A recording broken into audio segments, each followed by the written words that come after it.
encontro mensal e a gente vai fazer uma prece de introdução. Então vamos nos tranquilizar nossos corações, pacificar nossas mentes, procurar aquela aproximação com o nosso Mestre Jesus. Que Ele esteja conosco nesta noite, nos envolvendo em seu amor, em sua ternura, que alcança a toda a humanidade. Rogamos a Ti, Mestre querido, que nos inspire na noite de hoje, que possamos estar receptivos para as lições, para as conclusões que iremos tirar desse nosso encontro.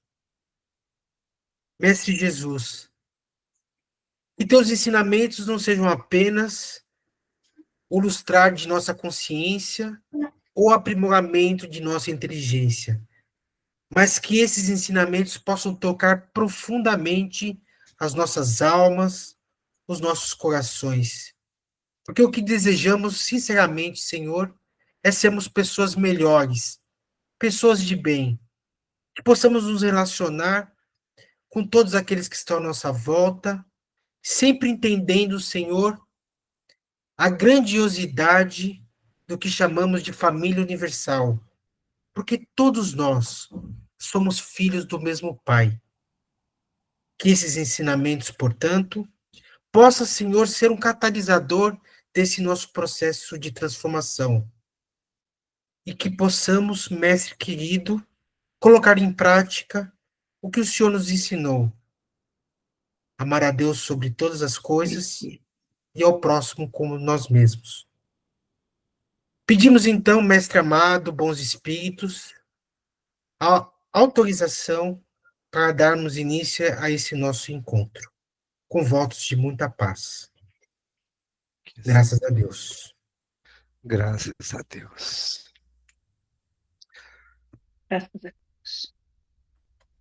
Pois então, hoje nós estamos aqui, o prazer novamente de receber o João Vicente, que é do Centro Espírita Luz Divina. É isso, João? Isso mesmo. De Bauru, ó, de Bauru Bauru para as redes. para as redes. É Então, isso assim, aí, velho.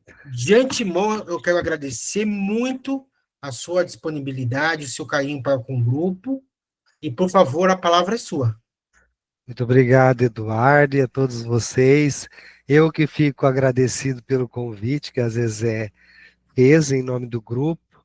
É muito gostoso a gente participar de uma reunião, né, para falar do espiritismo. Para nós, né, que a gente se propõe a falar, não que sejamos palestrantes ou oradores, mas a gente tenta se esforçar, e aí a gente se obriga a estudar um pouquinho mais, a ler alguma coisa, a se atualizar, né, dentro da obra espírita, e isso é muito enriquecedor. Então, assim, a Zezé, quando falou comigo, eu fiquei feliz, já tinha falado com vocês antes, e o tema que ela pediu para eu falar hoje com vocês, aqui no grupo, é uma reunião que nós fizemos lá no Centro Espírita Luz Divina, chamada Laços de Família. Eu comentei lá no Centro Luz Divina e algumas outras casas espíritas aqui de Bauru. Foi muito oportuno na época, nós falamos inclusive na época perto dos Dias das Mães, né? Eu fiz uns slides para apresentar e eu vou tentar compartilhar, não sei se vai ser possível, se não for eu vou falando, né? E aí vocês vão lendo, né, ouvindo os nossos comentários, ok? Eu vou fazer o compartilhamento aqui. Se vocês estiverem vendo, já me dá um alôzinho. Espera aí. Sim. Apareceu, né? Deixa eu colocar aqui no slides. Conseguem ver o slide todo? Uhum, perfeito. Então tá, o slide assim, não é muito legal a gente apresentar, eu gosto mais a título de ilustração e para a gente ir colocando os tópicos, né? Mas aqueles que gostam podem ler o que está escrito, outros já preferem ouvir, né, os comentários. E nossa reunião, como nós estamos num grupo de casa, né, de dentro de casa, assim, fica aberto para os comentários, para perguntas, observações, tá bem? Durante a nossa apresentação. Então, a gente vai entrar, né, com os comentários sobre laços de família. Como vocês observam aí nesse primeiro slide, né, as famílias hoje são compostas de várias formas. Hoje nós temos família formada por um casal heterossexual, ou um casal homossexual, né, ou apenas parentes, familiares.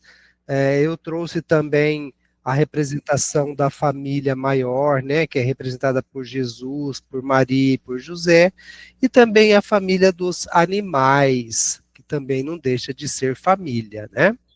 Tudo ok? Estão ouvindo perfeitamente? Não caiu nada, não?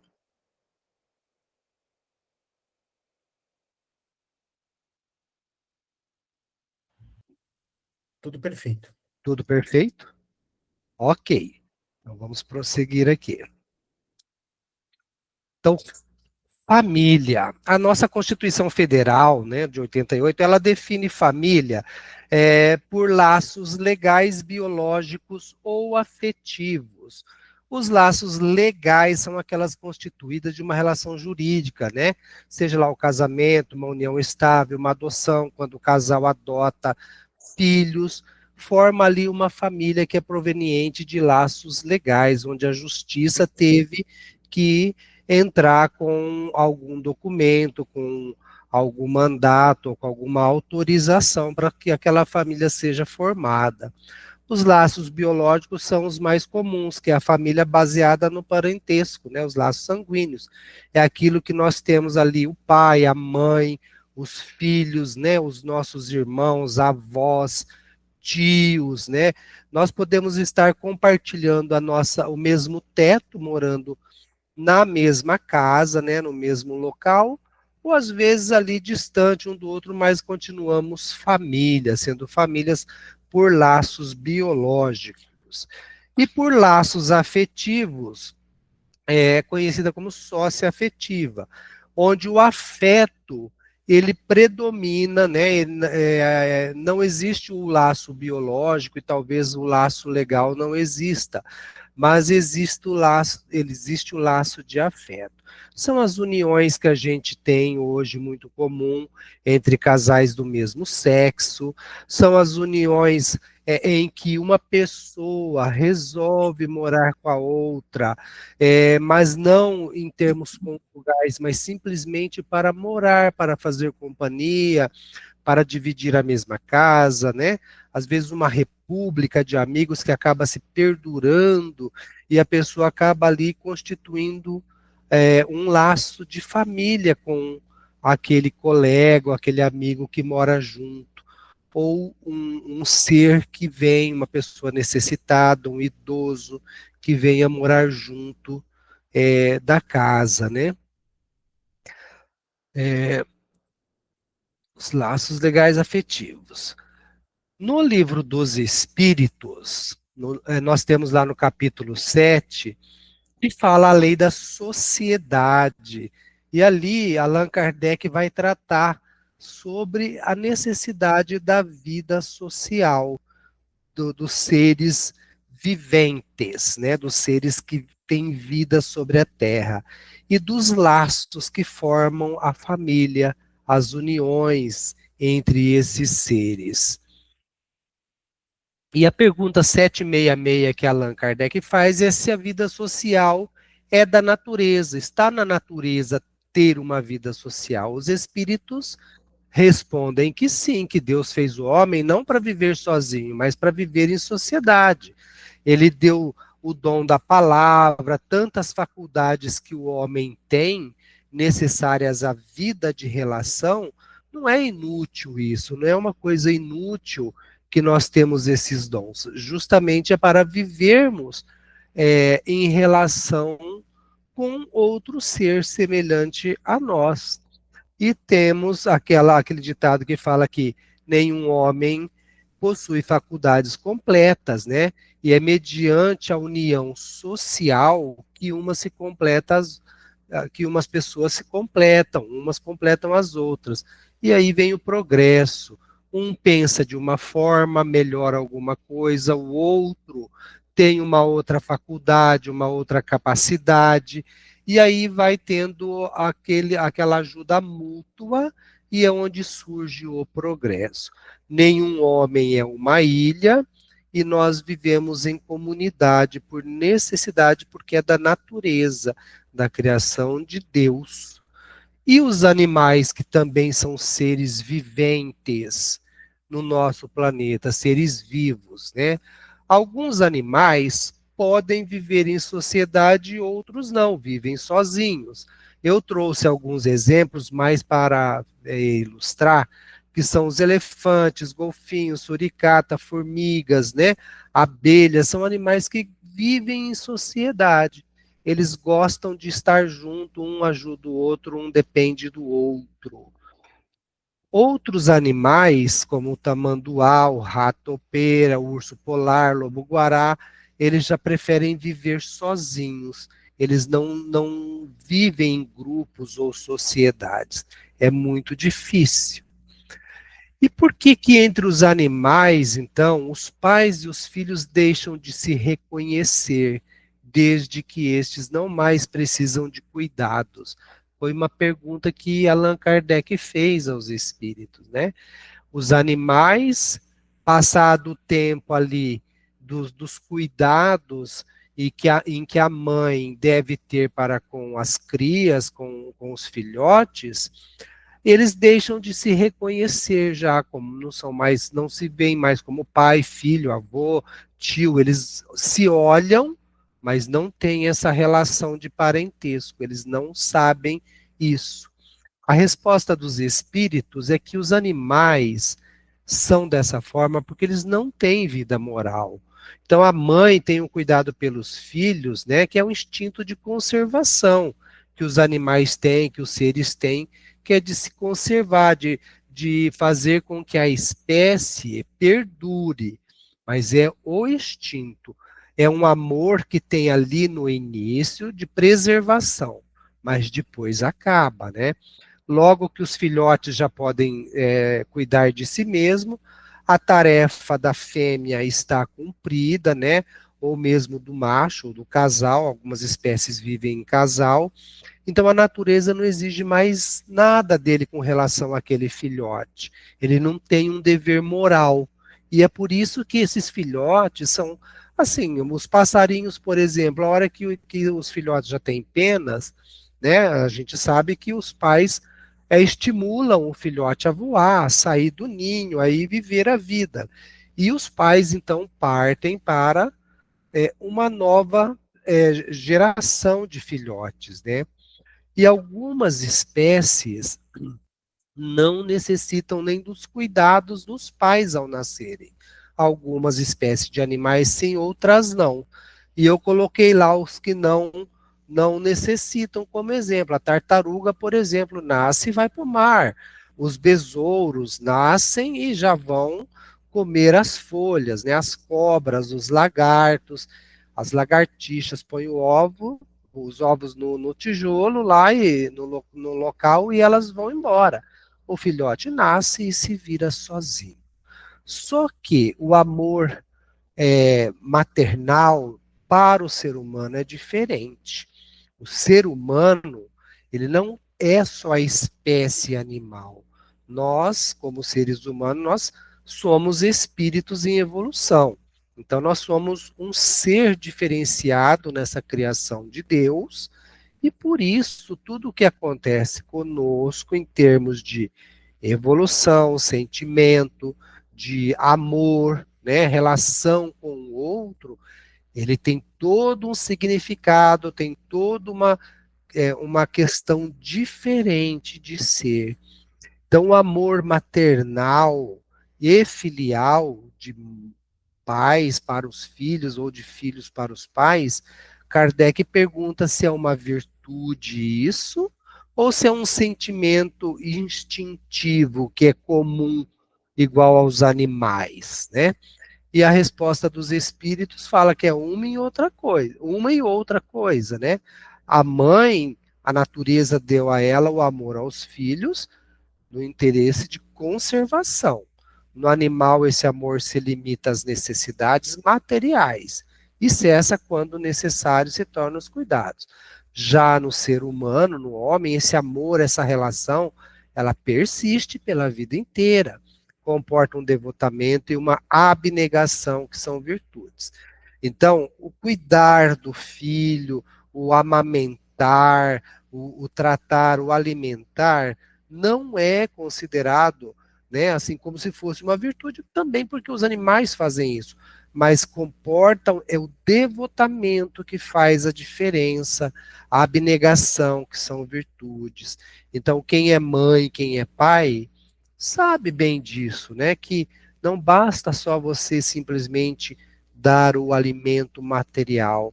A mãe, normalmente, ela se desdobra muito além, muito mais, né? É um devotamento, é um cuidado, porque existe o amor espiritual aí.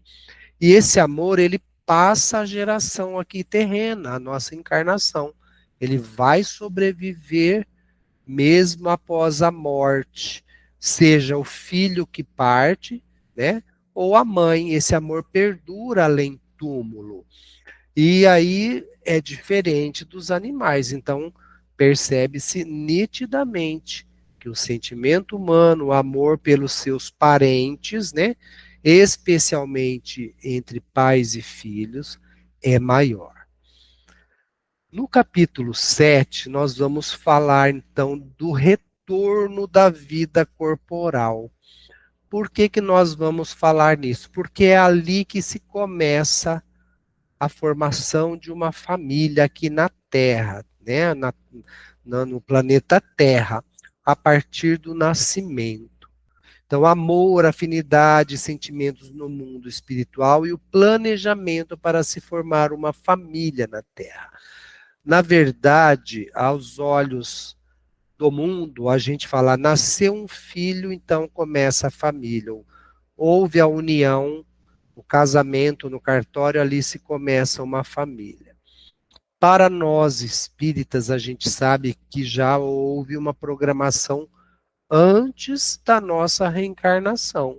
Houve um planejamento antes de reencarnarmos, né?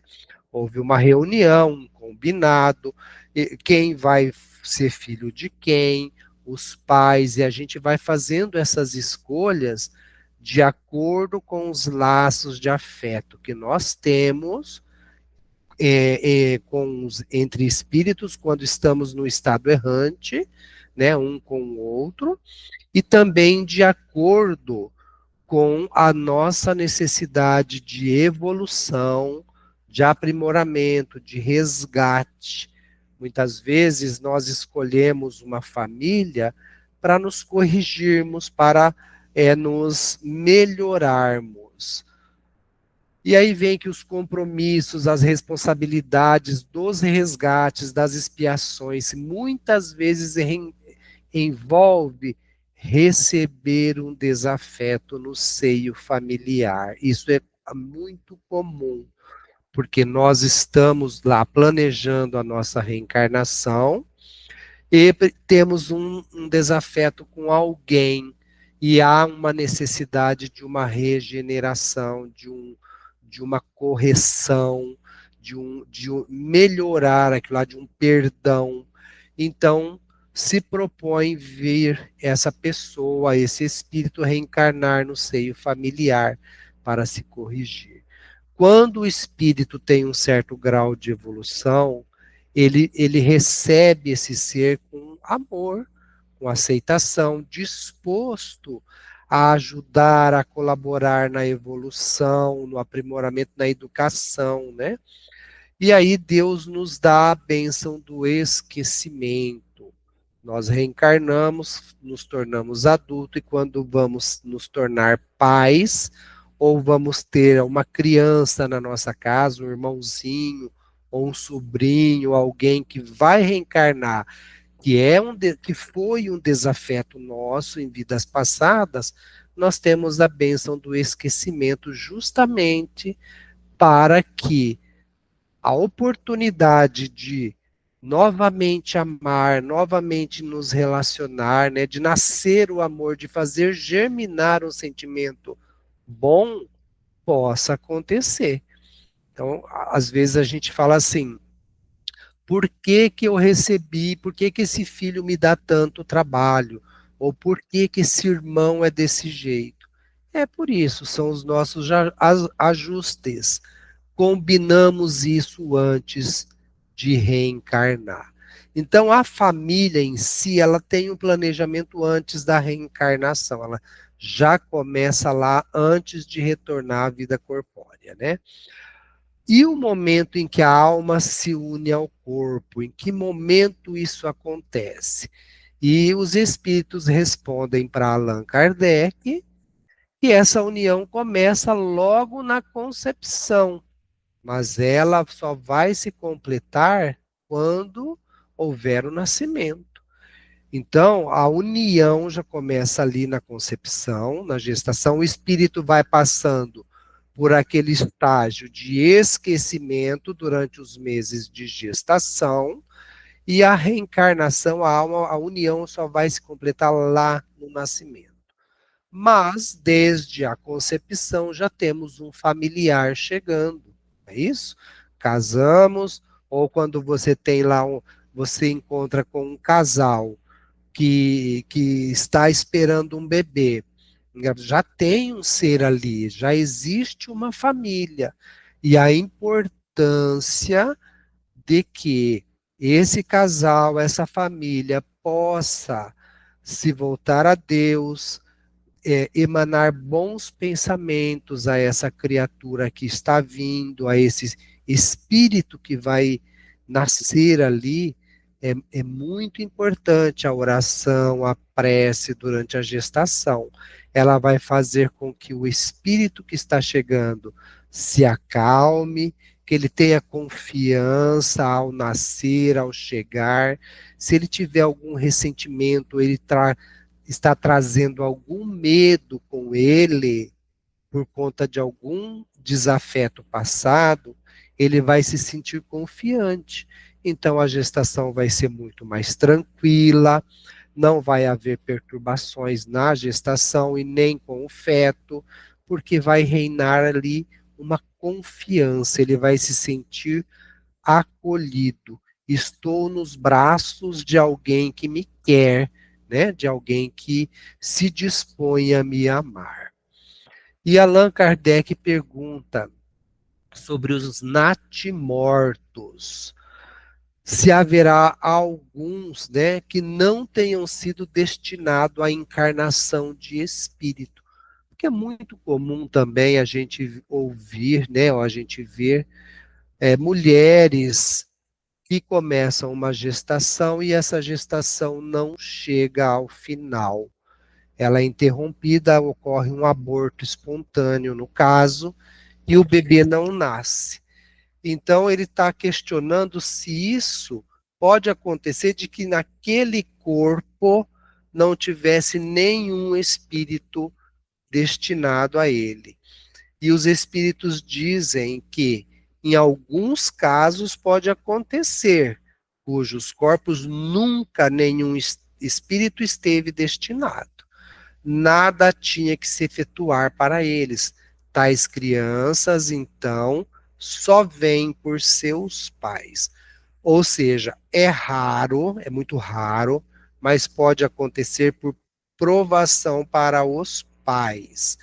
Então, um casal que, por exemplo, numa reencarnação, não soube valorizar a paternidade ou a maternidade, ele se propõe a reencarnar novamente e passar pelas dores do aprendizado, de ter gestações e não ter a criança, ter aquele ensaio, né, para receber uma criança e isso não acabar acontecendo. É apenas para fins de provação. E aí não há por que a espiritualidade designar um espírito àquele corpo, aquele feto que está em gestação, porque já se sabe que aquele feto não irá sobreviver. Em alguns casos, quando o espírito também precisa passar por isso, Quando há um espírito que tem essa necessidade, a espiritualidade se encarrega então de fazer uma ligação, uma junção. Ela vai juntar o útil com o agradável, né, para as duas partes. As duas partes precisam passar por isso. Eu disse agradável, mas não é um agradável no sentido de ser gostoso, bom, mas é para fins de evolução, né? Então, de utilidade. E aí, essa gestação pode chegar ao termo e a criança chegar a nascer. Os espíritos dizem que algumas vezes pode acontecer, mas a criança não vive. É importante a gente saber isso. A pergunta, então, que ele completa é se daí que toda criança que vive após o nascimento tem forçosamente em si um espírito. Claro que sim. O que seria ela se não assim não acontecesse? Não seria um ser humano. Então veja bem, quando a gestação chega ao termo, ao final, a criança nasceu, respirou, chorou, tem um espírito encarnado, ela nasceu viva. Se não houvesse um espírito ali, vinculada àquele corpo, a criança não nasceria viva. É chamada natimorto, né? Ela não viveria, então não iria chorar, não iria respirar, porque não tem um espírito, então, vinculado. Pode acontecer isso, tá? Mas chorou, se movimentou, né? Abriu os olhinhos, nasceu e respirou, mesmo que morra, mesmo que desencarne no instante seguinte, existe um espírito vinculado a esse corpo. Então, assim, o natimorto é um bebê que morre antes, durante o parto ou logo após o nascimento, sem nunca ter respirado, tá? Tá tampando aqui, mas sem nunca ter respirado é, na vida, né? O oxigênio. Então, isso é chamado de natimorto. Ele pode morrer antes de nascer, durante o parto, antes do parto, durante o parto, ou logo em seguida, mas ele nunca respirou. E agora, falando ainda de laços de família, vamos entrar nas parecenças físicas e morais. Só queria perguntar para vocês se vocês estão ouvindo, se está tudo ok. Alguém pode me dizer? Tá tudo bem, o som tá Tá? Tá normal. De bom? vez em quando tá dando uma travada para mim, não sei. É, então tá bom. Mas vou tentar chegar mais perto, mas eu tô conectado aqui. Tá, o sinal de internet tá bom, mas vamos prosseguir então. Então, parecenças físicas e morais dentro de uma família, né? A pergunta 207. Frequentemente os pais transmitem aos filhos a parecença física. Transmitirão também alguma parecença moral? E a gente que é espírita já ouviu falar que não, que as almas são diferentes, os espíritos de uns não são iguais aos espíritos do outro, né? Sabemos que o corpo vai gerar o corpo, mas o espírito não vai gerar um espírito. Então não tem como eu ser de um jeito e meu filho ter esse mesmo comportamento, herdando isso de genética. Pode acontecer? Com certeza, tá? Pode acontecer, nós vamos já ver aqui essas parecenças que Allan Kardec continua perguntando. Por que que então se origina aqui as parecenças morais costumam haver entre um e outro, né? Então às vezes você olha assim, nossa, aquele senhor lá é muito genioso, o filho dele é idêntico a ele, puxou a ele. Ou ou também aquela senhora lá é muito arrogante, ela é muito orgulhosa, e a filha dela, que é mocinha, está do mesmo jeito, tem a mesma característica que ela, também é uma menina arrogante, uma pessoa orgulhosa, puxou para a mãe, né? Se parece. Mas os espíritos dizem que uns e outros são espíritos simpáticos, que reciprocamente se atraíram pela analogia dos pendores, ou seja, onde pende a sua vontade, o seu jeito de ser, você vai formar amigos ali, você vai ter outros espíritos simpáticos a você que têm o mesmo comportamento. E aí pode acontecer de reencarnar junto na mesma família, como mãe e filho, né, irmãos, mas eles é uma união por pendores e não porque herdou do espírito do pai ou da mãe ou do avô aquele comportamento, tá? São simpatias. E da mesma forma também, só voltando, né? Da mesma forma, você às vezes encontra pessoas boas, um casal tranquilo, pacífico, pessoa do bem, e os filhos, alguns podem ser diferentes, serem arrogantes, ter um mau comportamento, ter uma vida desregrada, né? Uma vida desonesta, embora o pai e a mãe sejam honestos. Então prova o quê? Que o espírito ele é diferente, ele nasceu ali filho daqueles pais usando a genética do corpo, mas o espírito dele tem outros pendores. E aí, então, Allan Kardec pergunta, poxa, então nenhuma influência exercem os espíritos dos pais sobre os filhos depois do nascimento, já que cada espírito é individual, cada um tem a sua índole, então não exerce influência nenhuma. Também já sabemos que é o contrário isso, né? A função do pai e a mãe qual é? É uma grande influência que tem que exercer. Os espíritos têm que contribuir para o progresso um dos outros.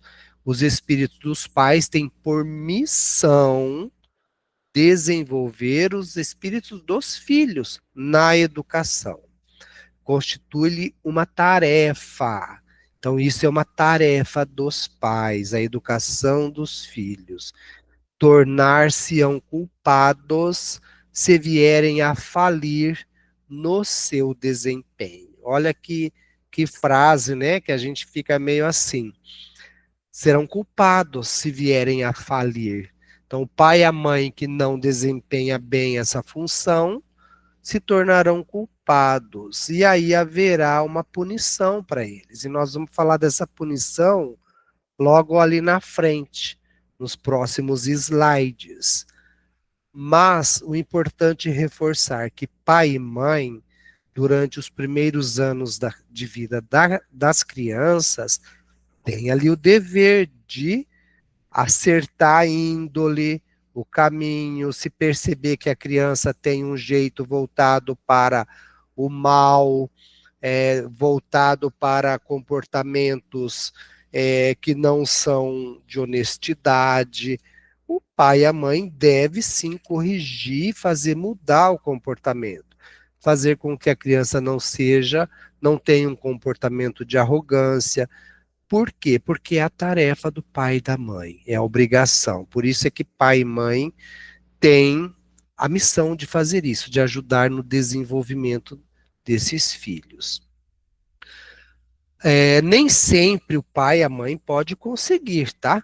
Porque durante a infância você, como pai e mãe, trabalha isso, na adolescência já se torna um pouco mais difícil, porque o espírito vai ganhando a individualidade dele, e depois na idade mais adulta, né, quando termina a adolescência, a questão do caráter já pode, se não mudou lá na infância, se não teve uma transformação, e é um espírito que tem um caráter diverso do caráter dos pais, vai ser diferente o comportamento. Então é onde vai surgir o quê? Desavenças ali na família, desgostos para os pais, por exemplo. E aí o pai e a mãe se perguntam onde foi que eu errei. E às vezes não errou em lugar nenhum.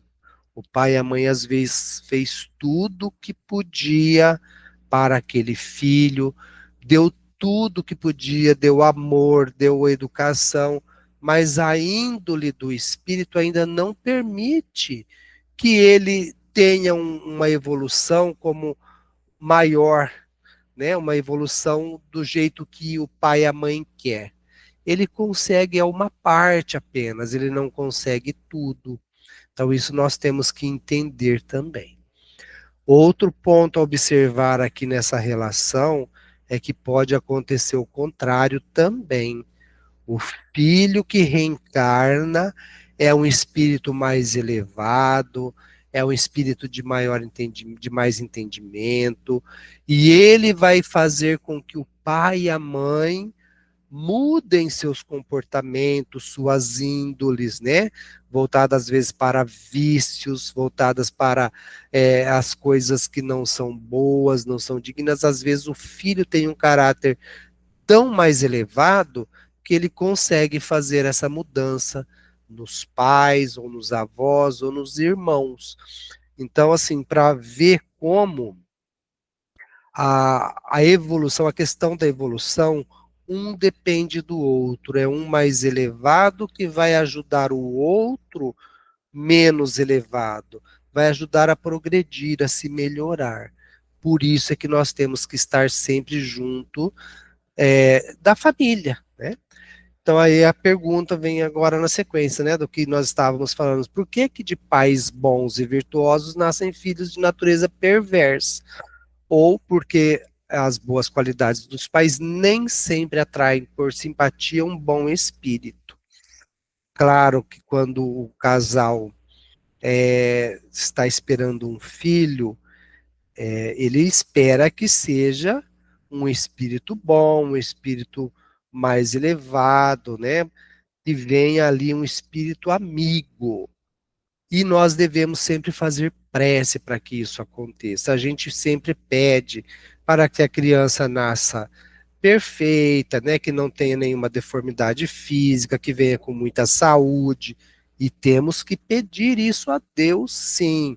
Pedir para a espiritualidade, pedir a Deus, pedir aos mentores, para que ajudem para que essa criança venha ao mundo num estado de saúde perfeita e que seja uma criança do bem, para ela também ajudar na evolução do mundo.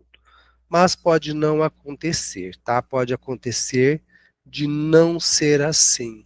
E aí a vida vai mudando, né? A vida vai exigindo outros comportamentos dos pais ou dos filhos.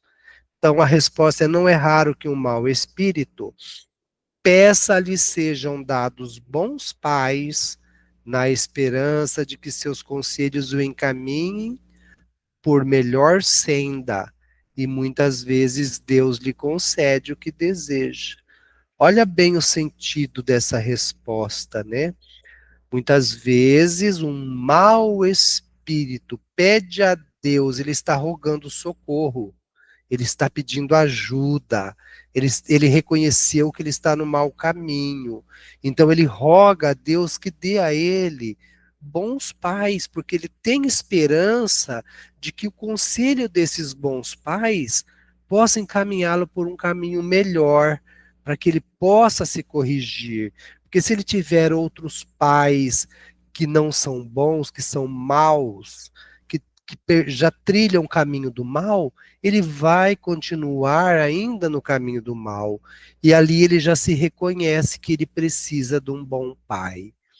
Quando ele reencarna, aí pode ser que ele não consiga trilhar o caminho do bem, o caminho que esse pai e essa mãe está oferecendo a ele. E ele vai falhar. E aí o pai e a mãe vai se lamentar. Nossa, a gente faz de tudo e o filho não consegue melhorar. O filho tem uma má índole. Por quê? Porque mais uma vez ele está falhando, ele não consegue, né? Nós somos imperfeitos. A gente sabe que no planeta Terra Nós estamos aqui porque somos imperfeitos, né? Estamos em expiação e em provas. E, obviamente, falhar é a coisa mais comum. Nós pedimos boas coisas, nós fazemos boas programações antes de reencarnar. Porém, nós esquecemos, a gente reencarna, o livre-arbítrio vai nos conduzindo de algumas formas e alguns vícios vão se predominando. E às vezes nós não conseguimos seguir aquela trilha que a gente tinha planejado, e isso acontece com o filho. Então, é assim, nós temos que, sim, que ver essa criatura com um olhar de piedade, e não com aquele olhar acusador, com aquele olhar de crítica, com aquele olhar de julgador, de juiz. Nós não temos que julgar, porque como ele pediu, ele simplesmente, ele chegou, ele foi atendido, Deus permitiu a ele, mas ele não conseguiu. Então ele fracassou. Merece mais a nossa oração, né, e a nossa piedade do que o nosso rancor. A pergunta 210, se pelos seus pensamentos e preces os pais podem atrair para o corpo informação do filho um bom espírito. Então ele quer montar uma família feliz, o casal quer ser uma família, o que é natural de todos. E aí a esposa ficou grávida, a mulher fica grávida. E aí vai as orações, as preces para que venha naquele corpo, está em formação, um espírito bom. Isso é possível? Não é, tá? Por quê? Porque primeiro que o corpo já está em formação e já existe ali um espírito vinculado, né? Lembra que nós vimos lá na resposta anterior que o espírito já se liga ao corpo já na concepção. A partir dali não tem troca de espírito. O espírito não se desliga da criança para vir um outro espírito. Não tem mudança. Se aquele espírito desistir da reencarnação, ele desiste da prova. De repente era uma prova que ele não quer mais, ele desiste. O que vai acontecer? O aborto natural, tá? O corpo fica sem espírito, ou vai sofrer um aborto agora, ou a gestação pode ir até o final, mas a criança não nascerá viva. Então não tem uma substituição de espírito. Mas embora isso às vezes não aconteça, né? Às vezes o casal está programando uma gravidez. E aí então ele vai, o casal faz oração, a família, isso é muito bom, é muito saudável. Ele vai atrair um espírito, se não um espírito elevado, um espírito bom, pelo menos um espírito que foi simpático a eles, que está se entregando, está confiando nele, né? Porque perfeito não vai haver aqui na Terra. Então não adianta um casal querer um filho perfeito moralmente, de moral elevada, sem vícios, né? Somente com as virtudes, porque não vai acontecer. Isso vai acontecer num outro mundo mais elevado, mas aqui na Terra não.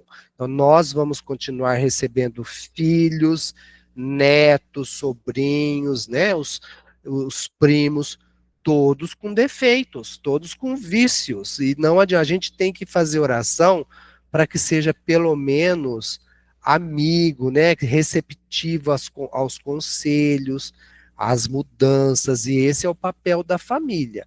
E quando a gente fala a família, não é só pai e mãe, não, tá?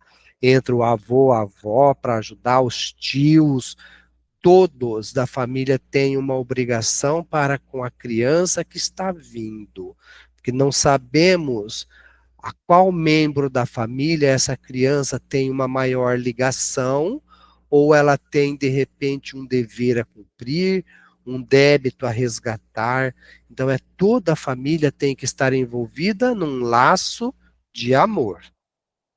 A importância das preces, vibrações, tudo isso faz com que a gestante, a mulher que vai ter o bebê, a mãe, ela tenha muita tranquilidade na gestação. Se o espírito passar por momentos de revolta, ela vai ser confortada e o espírito também vai se acomodar. A gestação tende a ser uma gestação mais tranquila e os familiares devem vibrar em harmonia, né, com um novo membro que chega na família. Então, temos que fazer prece para as crianças que chegam na nossa família, as crianças que estão nascendo, né, que estão vindo, que estão crescendo.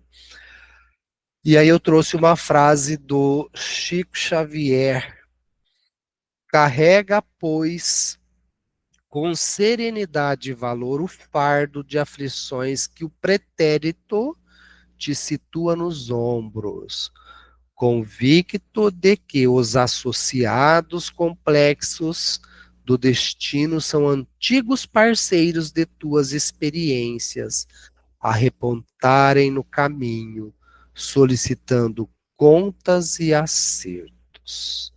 Uma frase de Chico Xavier e Emmanuel para a gente refletir sobre a responsabilidade, a necessidade que nós temos de ter serenidade, né, com os nossos familiares. Uma outra frase também do Evangelho para a gente refletir: lembrai-vos que cada pai e cada mãe, Deus perguntará: que fizeste do filho confiado à vossa guarda? Se por culpa vossa ele se conservou atrasado, tereis como castigo vê-lo entre os espíritos sofredores, quando de vós dependia que fosse ditoso. Nós comentamos num slide lá atrás, o pai e a mãe que não conseguiu fazer com que o filho melhorasse por culpa sua, por omissão, por desleixo, porque não cuidou, porque abandonou, ou porque não deu a devida atenção, serão considerados culpados e serão castigados. E esse castigados, né, é o que está escrito no Evangelho, terá como castigo, olha só, vê-lo entre os espíritos sofredores. Você não vai para um umbral, não vai ficar lá no fogo ardendo, também não vai ficar no lodaçal. Você simplesmente vai ter o desgosto de ver o teu filho, o teu ente querido ali no meio dos sofredores, quando você tinha condições de fazê-lo melhor e permitir com que ele habitasse uma vida melhor, um mundo melhor, né? Se você tivesse feito a sua parte. Então, vós mesmos, assediados de remorsos, pedirei-vos seja concedido reparar a vossa falta. Solicitareis para vós e para ele outra encarnação, e em que o cerqueis de melhores cuidados, e em que ele, cheio de reconhecimento, vos retribuirá com o seu amor. Isso é uma frase trazida de Santo Agostinho, né, depois de desencarnado. Então, claro que o pai e a mãe vendo isso, vai sentir o remorso, vai pedir a Deus outra oportunidade, e com certeza Deus irá dar outra oportunidade para esses pais e também para este filho. Só que essa frase, cheio de reconhecimento, vos retribuirá com o seu amor, pode não ser na próxima reencarnação. Pode ser que ainda vá algumas reencarnações para frente.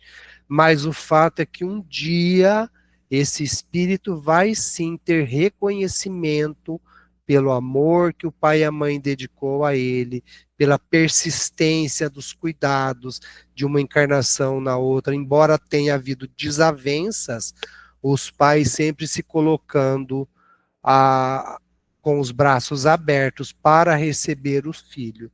Então, um dia ele vai reconhecer. Só não devemos reconhecer que tudo vai ser um mar de rosas na próxima reencarnação. porque pode ser que haja um combinado e que novamente haja um descumprimento desse combinado. Do Evangelho segundo o Espiritismo, tem a questão, o capítulo 10, 14, honrai vosso pai e vossa mãe, fala da parentela espiritual e corporal. E aí, deixa eu ver, os laços de sangue não criam forçosamente os laços do espírito, que o corpo procede do corpo e o espírito procede do espírito. As famílias são unidas pelos laços espirituais e pelos laços corporais. São espíritos simpáticos que muitas vezes se unem, né, para formar a família. Os laços espirituais, a família que realmente se une aqui na Terra, se reúne por simpatia, esses laços se perpetuam no mundo dos espíritos, enquanto que os laços materiais muitas vezes são fracos, né? Eles já se dissipam em seguida e às vezes na mesma reencarnação. E é onde a gente vê lares se desfazendo, né? Os pais se separando, os filhos se debandando, é porque não há ainda um laço de espiritualidade, de parentela espiritual envolvido ali. Existe apenas o laço de matéria. Mas nós vamos formando laços, né, de amor com os nossos familiares no nosso dia a dia, na nossa convivência. E essa frase, laços de amor na família, são as conexões emocionais e afetivas que se estabelecem entre seus membros. São construídos ao longo do tempo por meio de experiências compartilhadas. Então, é uma encarnação, é a segunda reencarnação, e assim vai, nós vamos constituindo laços com as pessoas, e vão alguns mais queridos, outros talvez não, mas a tendência é que lá no final todos nós sejamos uma só família, como disse o Eduardo na oração. Familiares são obras do amor, nunca será destinado um ser para te perturbar ou destruir. Então, a divindade, Deus, nunca irá permitir que você receba uma pessoa na sua vida, como filho, como parente, com a finalidade de te destruir, de perturbar a sua vida. Não há uma reencarnação que tenha o objetivo do mal. Todas as reencarnações são programadas e o objetivo é o bem, é a reconciliação, é o perdão, é o amor. Nem sempre o ser humano consegue. E aí, às vezes, os pais falam: essa criança nasceu só para me perturbar, para destruir a minha paz, para destruir a minha vida. Isso não é verdade. Não existe isso. Nunca vai existir um combinado assim no plano espiritual. Nascer com uma finalidade de destruir alguém, de perturbar alguém. Os parentes são professores da vida, né, que nos ensinam as lições, são os que estão aos nossos redores, e aí, com os parentes, a gente vai aprendendo a evoluir. Para finalizar, eu trouxe um trecho aqui, esse é o nosso último slide, portanto, estamos em cima da hora também. Do livro Religião dos Espíritos, a lição 81, que fala os professores diferentes. É uma lição extensa e eu não coloquei ela toda, somente um trechinho, para a gente poder refletir na importância dessas palavras na relação familiar. Tá? Então eu vou ler e a gente vai refletir durante os nossos dias próximos aí. Então vamos lá. A lição se chama Professores Diferentes. entre familiares e amigos, encontras na terra a oficina do teu burilamento. Com raras exceções, todos apresentam problemas a resolver, problemas na emoção e no pensamento, problemas na palavra e na ação, problemas no lar e no trabalho, problemas no caminho e nas relações. Prossegues assim junto deles, como quem respira ao pé de múltiplos instrutores num instituto de ensino. Então, essa é uma recomendação de Emmanuel através da mediunidade de Chico Xavier, para que nós possamos enxergar os nossos parentes dessa forma, né? Nossos são professores nossos. E assim nós vamos encerrar a nossa apresentação. Eu gostaria de saber se vocês ouviram, se deu tudo certo, se foi tudo tranquilo. E se ficou dúvidas em alguma fala ou algo que eu falei, vocês queiram conversar ou debater. João, parabéns porque você fez esse entrelaçamento entre o livro dos Espíritos, o Evangelho, esse livro belíssimo do Chico e do Emmanuel. Então, parabéns, muito Obrigado. bom. Valeu. E traz um monte de questionamentos, apesar do horário, eu vou abusar um pouquinho da tua paciência e dos amigos aqui do grupo. Ah, Eu, sim. eu vou iniciar colocando algumas questões aqui, se você puder me ajudar a entender. Sim. Então, vou começar do fim, tá, João? Tá. Quando você falou da questão 208, 209 e 210 do Livro dos Espíritos, aquela situação em que você recebe um familiar, né? E às vezes tem afinidade, às vezes não tem, mas é uma missão dos pais, né? A Isso. gente educá-los, né? Exato. E aí eu lembrei de duas histórias que me trouxeram assim uma certa. Quando eu ouvi, eu fiquei meio surpreso, né? A primeira é do nosso querido Bezerra de Menezes, que ele teve um filho com uma série de problemas e tal. Ele até escreveu aquele livro, acho que é Loucura o nome, né? Que o filho acabou se suicidando, né? Olha, Mesmo diante da postura do Bezerra de Menezes e tudo mais, e do amor, que eu fiquei sabendo que tinha um amor profundo pelo filho, ele fez de tudo, né, que aquilo, na época era possível fazer, mas o filho acabou, né, desencarnando pelo pelo suicídio. suicídio. É. E Pois. também uma história, eu acho que está no livro Missionários do André Luiz, né? Que conta a história de um médium que a missão dele, no plano reencarnatório dele, é ele não casar, ele criar um centro, ter uma obra social, e esse é o foco dele, né? Exercer a mediunidade com muita profundidade, e que a família, para aquela existência, a família, naquele momento, como nós concebemos, não seria o ideal para ele. Mas, né, como você falou muito bem do livre-arbítrio, ele acabou se apaixonando por uma pessoa que eu acho que é até que ele conhecia de existências anteriores, e acabou vindo para casa dele uma filha, acho que era uma filha, e era uma adversária dele de outras existências. Nossa, olha E ele só. acabou se perdendo completamente, né? E aí quando eu li essa história, eu fiquei pensando, pô, será que foi, entre aspas, tá? Uma espécie de castigo para ele, né? Porque ele ia para um caminho e foi para o outro.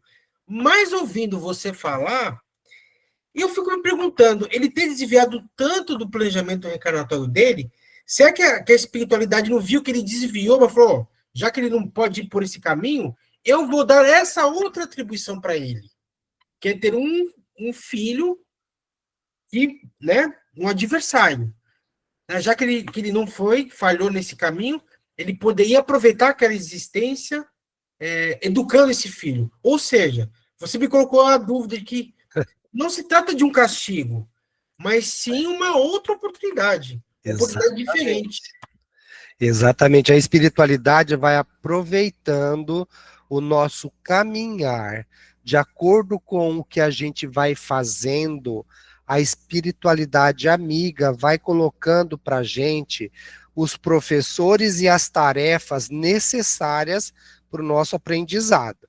Então, assim, falhar, qualquer um pode falhar. Todos nós que reencarnamos aqui já nascemos com boas intenções. Todo mundo chega aqui com boas intenções de se melhorar e progredir. Porque enquanto não chega nesse ponto, não sai lá, não vem para a Terra, né? A não ser uma reencarnação forçada, a gente sabe disso, quando é aquele caso de espírito muito atrasado, e a espiritualidade coloca ele numa reencarnação forçada, em que ele não tem opção de escolher a reencarnação, ou escolher o pai ou a mãe. Mas fora isso, né, quando há uma escolha, um planejamento, todos vêm para o bem.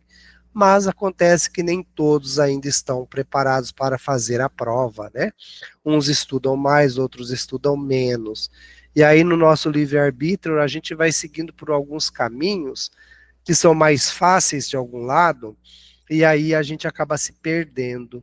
E uma vez que se perde o fio da meada, é muito fácil a perder o novelo todo, sabe? Você não conseguir mais tomar rédea da sua vida. A espiritualidade, nesse caso que você falou, incluiu um outro ser, né, que foi a filha, que aparentemente tinha um histórico de inimizade de vidas passadas, né? Pode ser, sim, que a espiritualidade tenha juntado os dois, mas não por castigo, mas por a oportunidade de aproveitamento e crescimento dos dois, né? A espiritualidade maior nunca faz com objetivo de castigo, mas sempre de crescimento, evolução. E pode ser que, quando a gente faz a opção de seguir um caminho que às vezes é errado. Às vezes a gente está na estrada errada, as pessoas nos alertam, ou você alerta a pessoa, você alerta o seu filho ou o seu irmão, não vai por aí, não faz isso, a pessoa insiste, ela teima, ela vai, ela experimenta, e aí é onde a gente fala, ela quebra a cara. E ela vai, e aí tem uma consequência toda na vida. Às vezes um passo errado, eu falo isso sempre para os meus filhos, um passo que a gente dá errado, sem pensar, sem medir consequências, pode nos trazer consequências não agradáveis durante a encarnação toda. Pode. Esse caso aí pode ser um desses. Ele mudou um caminho, ele vai encontrar nesse caminho desafetos e outros, né? Porque ele perdeu aquela segurança que ele tinha. Ele entrou numa estrada onde está sujeito a tudo, né? E é comum a gente ter familiares, né, que a gente fala, poxa, fulano não casou bem, ou fulano se entortou na vida. Tudo começa de um passo mal dado. E aí a pessoa não tem a maturidade de voltar atrás e de retomar aquele outro caminho. E ela vai, ou pela cegueira, às vezes a gente fala assim, nossa, você não entende, mas não entende mesmo, porque ela não estudou ainda, não pegou o aprendizado da vida, ela vai precisar passar pelas experiências. E é duro a gente ver filho passando por experiências assim, é duro a gente ver irmãos, né? A gente fala, nossa, tá sofrendo na vida. Mas sofre por quê? Por conta de escolhas que foram feitas sem, sem medir consequências.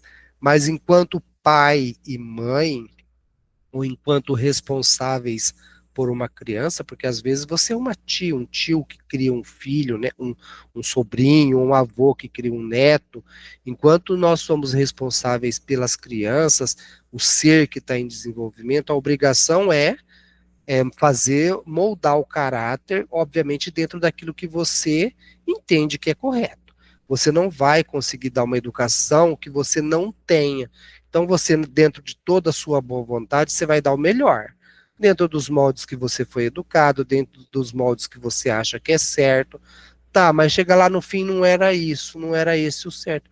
Não é problema algum, era o que você entendia como certo. você fez o melhor, você amou, você deu o carinho, você fez o que achou que era certo. E hoje está muito comum os filhos irem para o psicólogo, e os psicólogos, eu não sei se tem algum psicólogo no grupo, né? Mas é assim, os psicólogos vão lá e buscam, fazem as entrevistas com os jovens, com os adolescentes, e tentam identificar onde foi o erro do pai ou da mãe. Eu percebo muito isso, sabe? Não é preconceito contra psicólogo, é uma forma de você se sentir meio que indignado, porque você faz todo o bem para os seus filhos durante a infância, adolescência, aí algo não saiu legal ali, vai no psicólogo, tá, então foi lá quando ele tinha 3 anos, ou quando ele tinha 5 anos, aconteceu isso, isso, isso. Então, às vezes, a gente tem que repensar também essas coisas, né? Quando o pai ou a mãe faz alguma coisa, não era para ter feito, ter tido esse comportamento, ok, mas teve.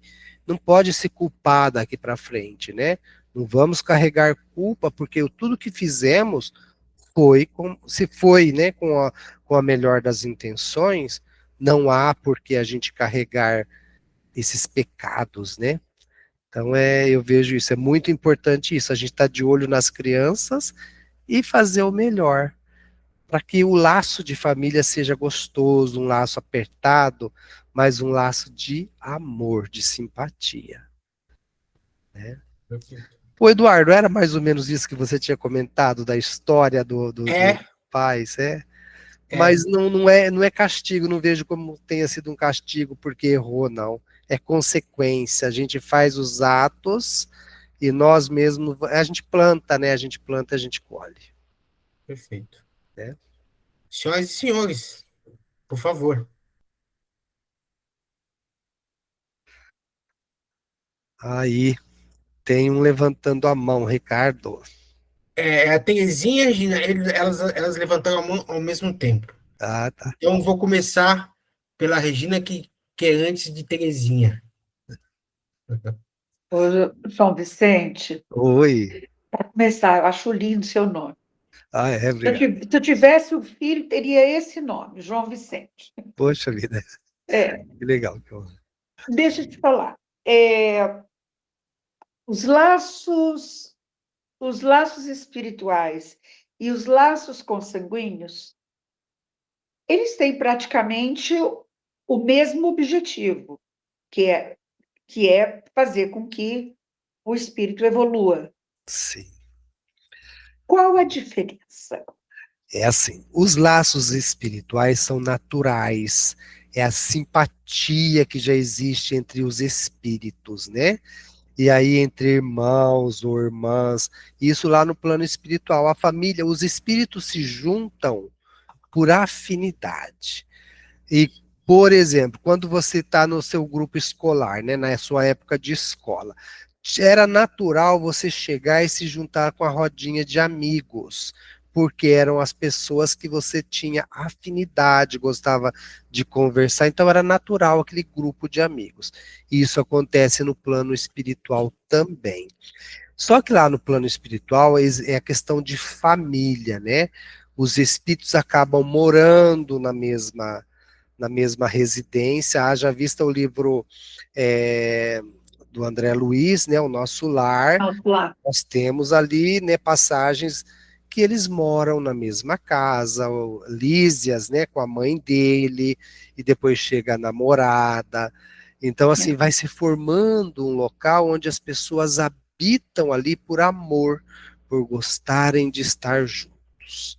O laço espiritual. E quando estão encarnados, é aquele assim, aquela mãe que é amigona da filha, ou aquele pai que é amigão da filha ou do filho, ou aquela irmã preferida que você fala que essa é a que eu adoro, né, que eu tenho mais afinidade, ou irmão. Então é essa a diferença. É aquele com que você mais se identifica. Se é com todos da família, que bom, que ótimo que seja assim, deveria ser, né? Mas normalmente tem um outro que você tem um laço maior, até entre filhos, tá? Não é que a mãe ama mais um filho, ou o pai ama mais o outro, não é. É a questão da afinidade do laço espiritual. Aquele espírito já faz parte da tua relação há mais tempo.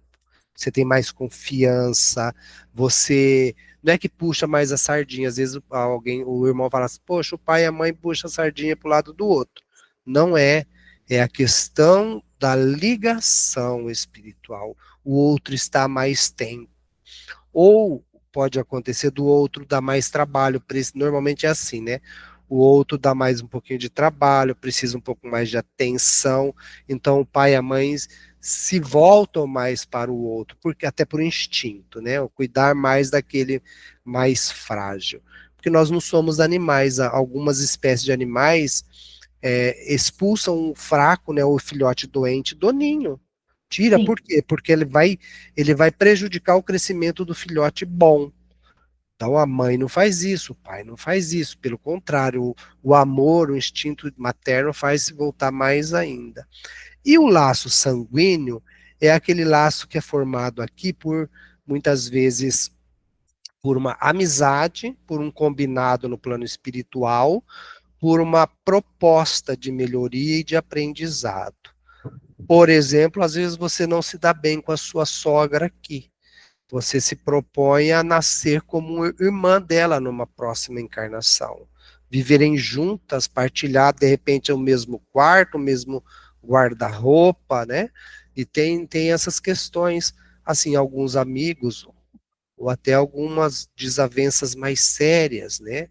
Casos de inimizades mais fortes, mais acirradas, e aí se torna um pouco mais complicada, porque você reencarna, mas é aquele casal que briga, aqueles irmãos que discutem o tempo todo, que um não pode ver o outro, sabe quando um não pode encostar no outro que já sai faísca. Então é assim, mas por que que são assim? Por conta disso, questões do passado. Ah, é o gênio, não é o gênio, é a questão de comportamento, afinidades do passado. E, obviamente, cabe a quem? Aos pais, tios e avós, e corrigindo isso. Ó, não pode bater, não pode brigar, você tem que aceitar, você tem que entender. Porque passada essa fase, né, não significa que vai ser 100% não, viu? De amizade, de amores. Mas passada essa fase, uma coisa melhora, alguma coisa vai mudar, alguma coisa vai melhorar nisso tudo. O que o pai e a mãe conseguir fazer de melhor, né, o mínimo que seja, já é um grande passo. Ninguém precisa fazer com que o filho saia dessa reencarnação perfeito, não precisa, e nem a gente vai sair também perfeito. Nós não precisamos ter essa ansiedade, nós não precisamos ter essa pressa.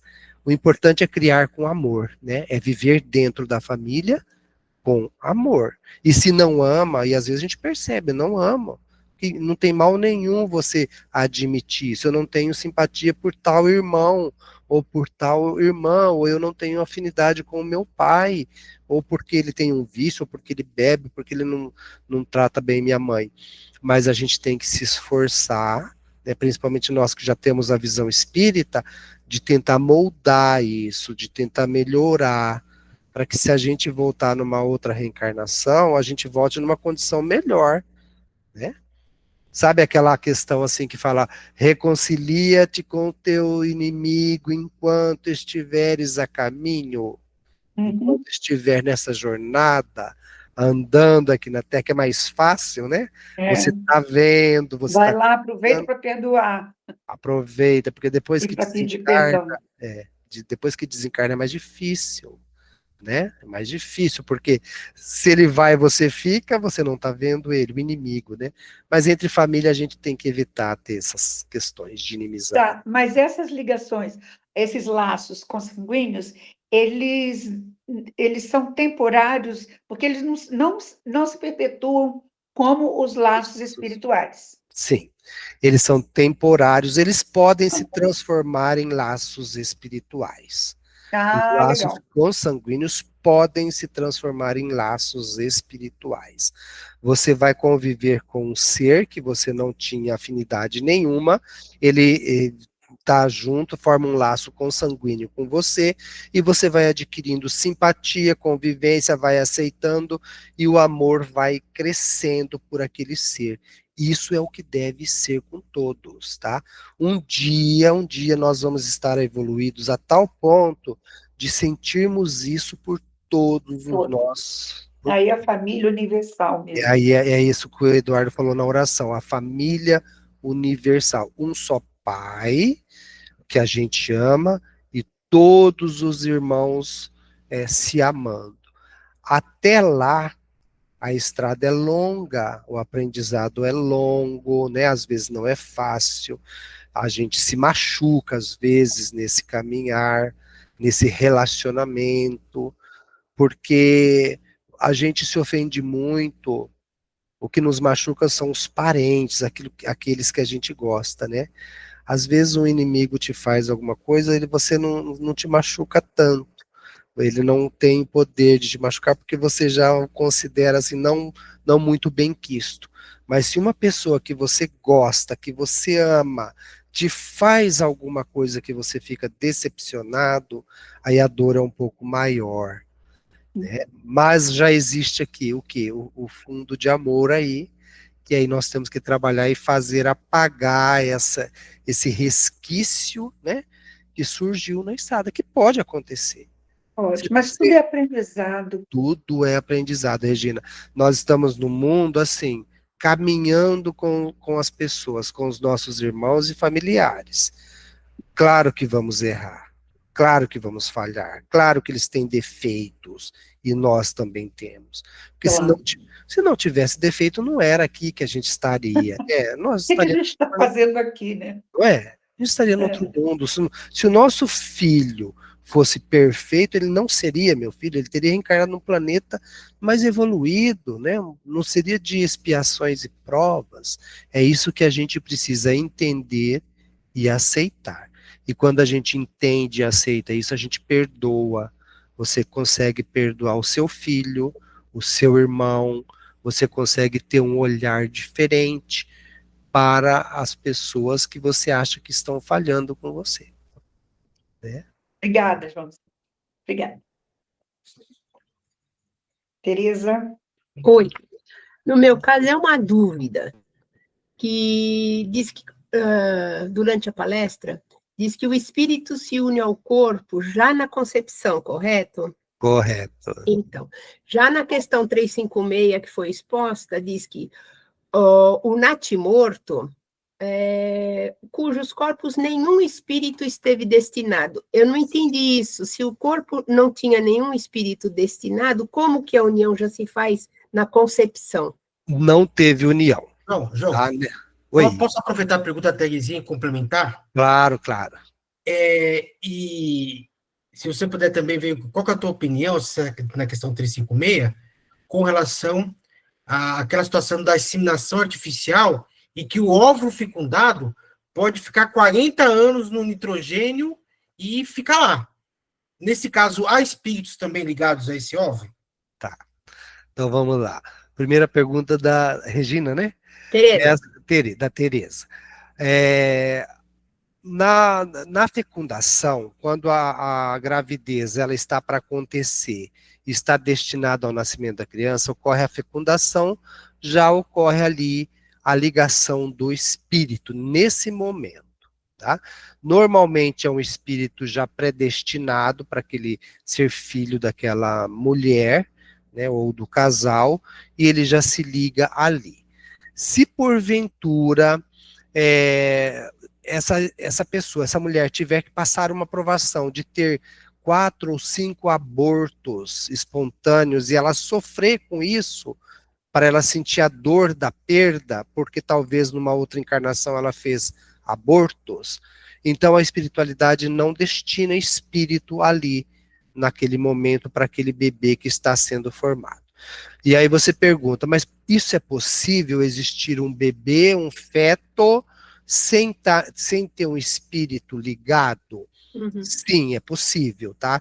É raro, como os espíritos dizem, mas pode acontecer.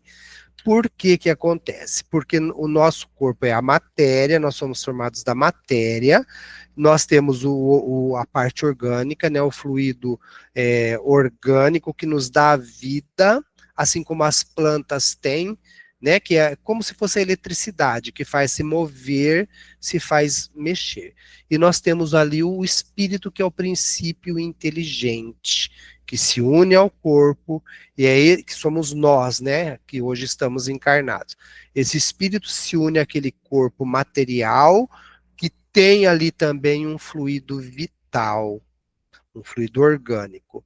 Ok. Se só tem a matéria e o fluido orgânico, não tem espírito, não vai ter criança viva, tá? A criança, ela está se mexendo ali no útero da mãe, mas é pela questão do fluido animal, do fluido orgânico, né, que faz, mesma coisa que tem as plantas, que faz as plantas crescerem, né, se movimentar, é esse fluido de energia, vamos dizer assim, mas o espírito ali não está, porque a espiritualidade não destinou ali um espírito, ele vai até um tempo só e vai ter um aborto. Mas aí, Dá para a gente saber, assim, olhando para uma moça, aí a gente pode falar, poxa, eu estou com medo, porque agora a minha neta, a minha filha está gestando, será que tem um espírito? Tem. É raro acontecer o contrário. É muito raro. É casos assim que tem que ter uma expiação mesmo, uma aprovação mais séria, tá? Na 99,9% tem um espírito ali, ligado à gestação. A espiritualidade também não ia fazer tanta gestação se perder quando nós temos tantos espíritos querendo reencarnar, né? Então, tem isso. E a pergunta que o Eduardo falou, questionou, entendeu legal, Regina, essa entendi. questão do espírito? Então, a espiritualidade fala é raro, mas acontece, né? Isso porque nós somos formados por três elementos, né? A matéria, o fluido vital e o espírito. E quando o Eduardo pergunta assim, houve uma fecundação in vitro, congela-se o óvulo, né? Ali fica lá por anos e anos congelado. É óbvio que o espírito não vai estar ali, né? Parado ali 1 ano, 2 anos, 10 anos, 30 anos. Não tem. Nesse caso, não. Porque a fecundação já tinha essa finalidade, né? Ou mesmo que não tivesse, mesmo digamos que não tivesse essa finalidade. O combinado é fazer uma fecundação in vitro e fecundar a esposa, a mãe lá, para ter o bebê. Mas na hora se resolve congelar tantos óvulos, né? Esses óvulos que foram fecundados, eles não têm espírito congelado. Ou se tinha algum destinado a eles, esse espírito acaba se desligando, parte por uma outra reencarnação. Aquele óvulo, então, não terá uma vida depois. Mas e se viveu? E se esse espírito, e se esse óvulo, depois de 10 anos, fecundar uma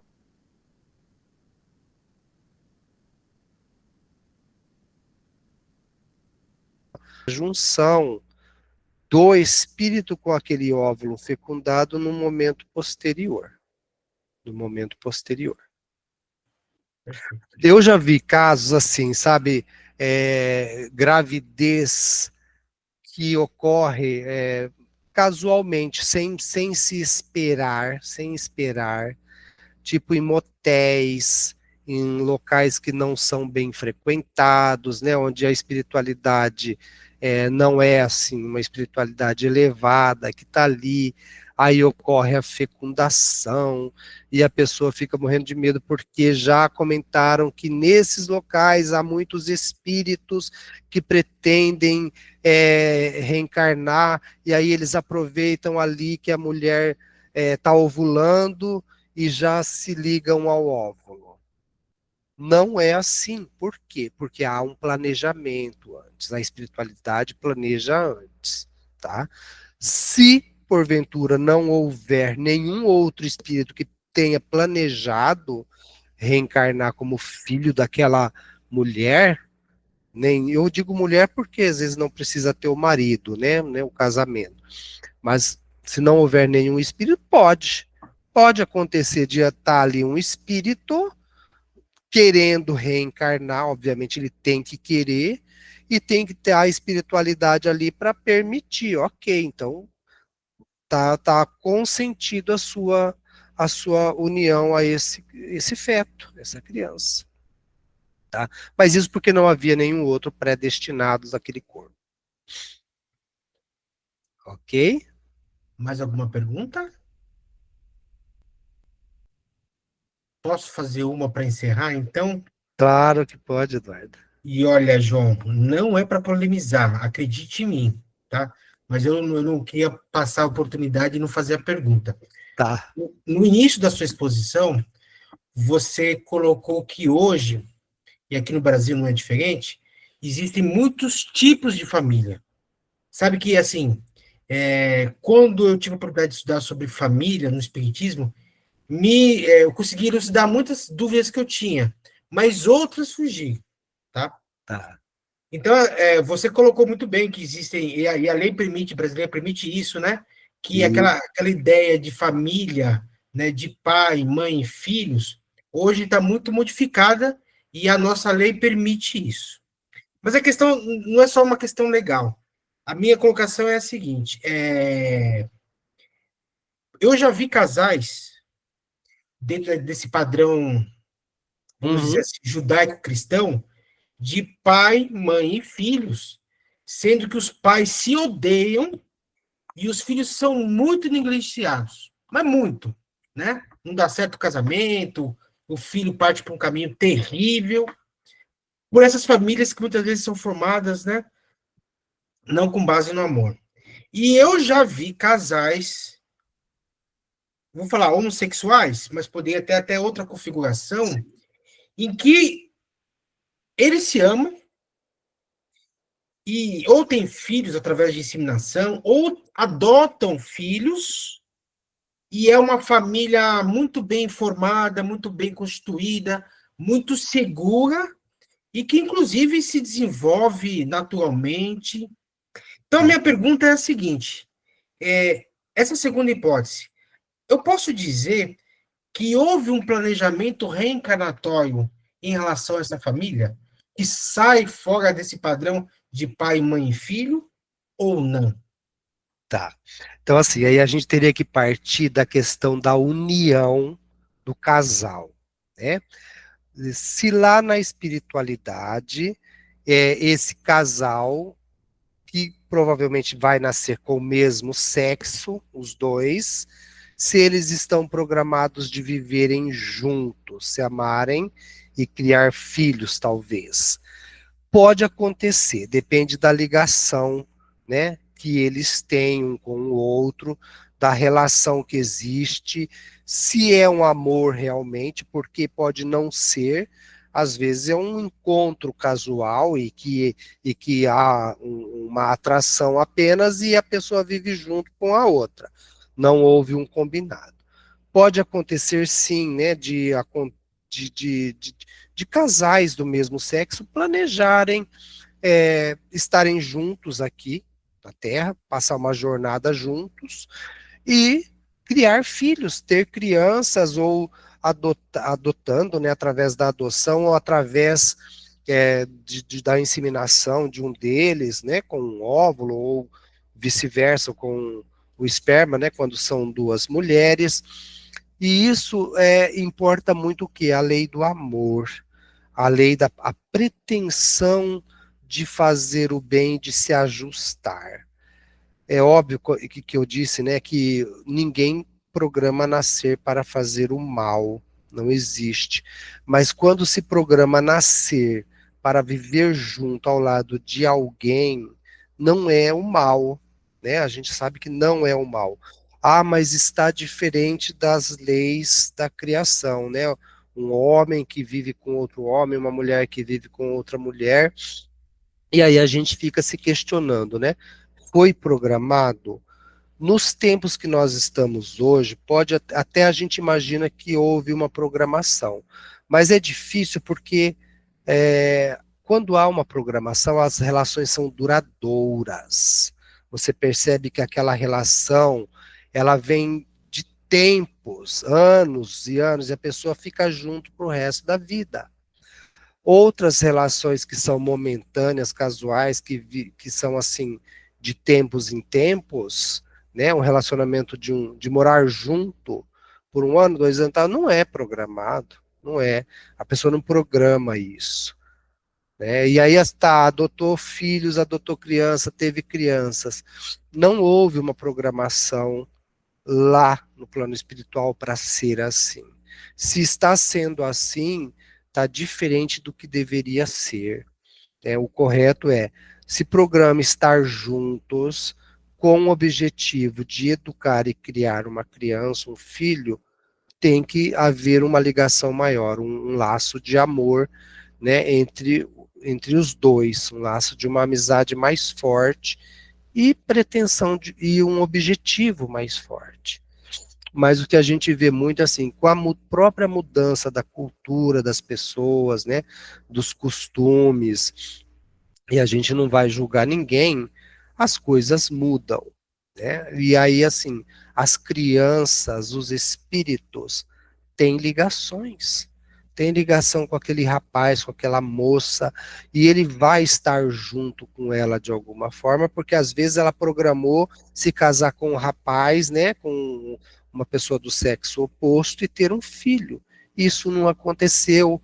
Ela tinha lá uma tendência a ser homossexual, ou ele tinha uma tendência, e ele não conseguiu cumprir aquela missão de estar junto com a pessoa do sexo oposto, constituir um casal, né, de sexos diferentes e ter filhos. Mas ela vai receber sim aquele ente querido que ela quis, que ela gosta, ou aquele ente que ela tem um dever, ou que ela tem um resgate a fazer, o que essa criança tem. Então ela vai chegar de alguma forma para essa pessoa. É o vínculo, né? O vínculo. E aí os casais, assim, a gente normalmente ouve falar, nossa, tem uma ligação forte, né? Com as crianças que eles criam, né? Com os filhos que eles têm, porque vem justamente disso. Às vezes ele não conseguiu formar o vínculo com o par, mas o vínculo com o filho vem, existe, e vai chegar de uma forma ou de outra. É a lei do amor, né? A gente tem que ver assim, sempre como lei de evolução e lei de amor. E, obviamente, não dá para a gente dizer, Eduardo, que eu estou falando o que tem que ser, porque só Deus tem essas respostas, né? São coisas que a gente não consegue alcançar. São mistérios, né? A questão, o que a gente vê, o que a gente consegue medir e às vezes sentir, é o amor de um pelo outro, quando você vê um casal que realmente se ama, se gosta e tem filhos, né, juntos, um casal homossexual, ou um casal heterossexual, quando você vê que não se gosta, como você citou, não se gostam, se odeiam e têm filhos. Então são coisas assim que a nossa psicologia não consegue ainda assimilar tudo, né? Mas vamos colocar isso em conta da nossa evolução. Nós somos imperfeitos. Obviamente não vamos tomar as decisões perfeitas o tempo todo. Vamos errar, e as pessoas erram mesmo e vão tomar decisões erradas, né? Eu vejo casamentos com filhos em que se desfizeram e a pessoa foi ter uma relação nova, né, um novo relacionamento homossexual, né, mesmo tendo filhos no casamento.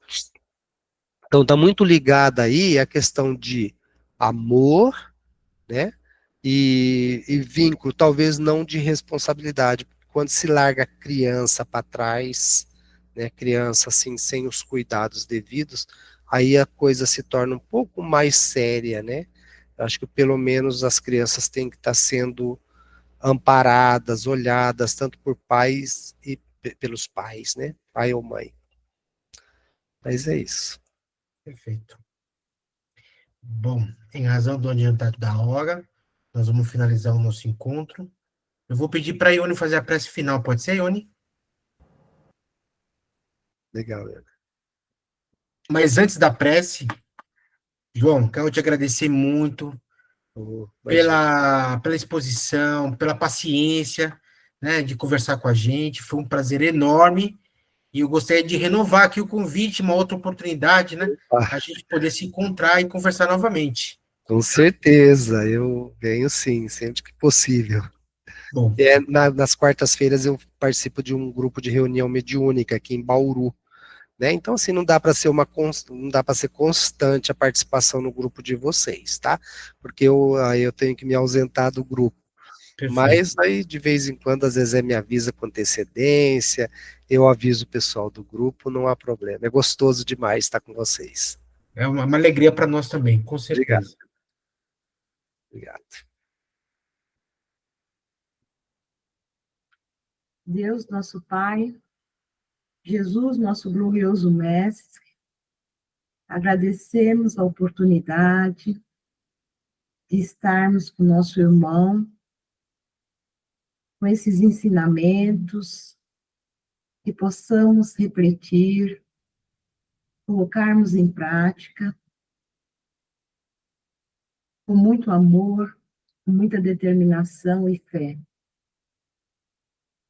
Que não basta só ouvir, que temos que praticar a lei do amor, que tanto foi dito pelo nosso Mestre Jesus. Agradecemos ao mentor do grupo FCX, aos nossos mentores individuais, que estão sempre nos amparando, nos conduzindo. Pedimos por aqueles irmãos que não puderam estar hoje presentes, e que possamos, na semana vindoura, estarmos aqui novamente, aprendendo seus ensinamentos, em nome de Deus. Que assim seja. Graças a Deus. Assim seja. Graças a Deus. Pessoal, muito obrigado. Uma boa semana a todos. Que todos Obrigada, tenham viu, João? paz. Obrigada, João Vicente. Um grande abraço. Eu que agradeço a todos vocês. Obrigada, João Obrigada por Vicente. tudo. Boa noite. Obrigada, boa noite a Boa todos. semana. Gente, um beijo para todos vocês. Estou com muita saudade. Um Eu beijo. tô com saudade também. Manda um beijo pra Tchau, Fran. também. pessoal. Olha só. Tchau. Tchau, Tuda. Beijo, Tchau. beijo, Tchau, beijo. pessoal. Tchau. Obrigado a todos. Tchau. Beijo.